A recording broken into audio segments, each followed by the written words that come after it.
How to fix geometry dash not opening on iOS 18.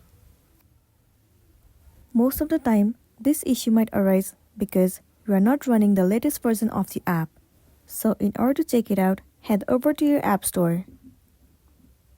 In the search bar, search for geometry dash and then move into this app. Right here, instead of open, if you see the option of update, then your application is not up to date. And it must be one of the reasons that you're having the issue. If that's the case, tap on update and update your app. Once you've got the latest version of the app, now the next thing you want to try doing is head over to settings of a device and then move into general. Head over to iPhone storage. In this page, search for the application Geometry Dash.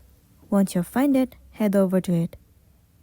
Now tap on Offload App and then once again click on Offload App.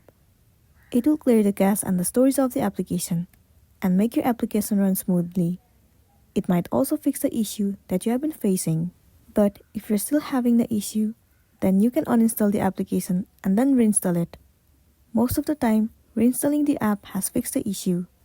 So that's all for today, and this is simply how you can fix Geometry Dash app not opening on iOS 18. Make sure to smash the like button and consider subscribing if you found this video helpful. We'll see you in the next one.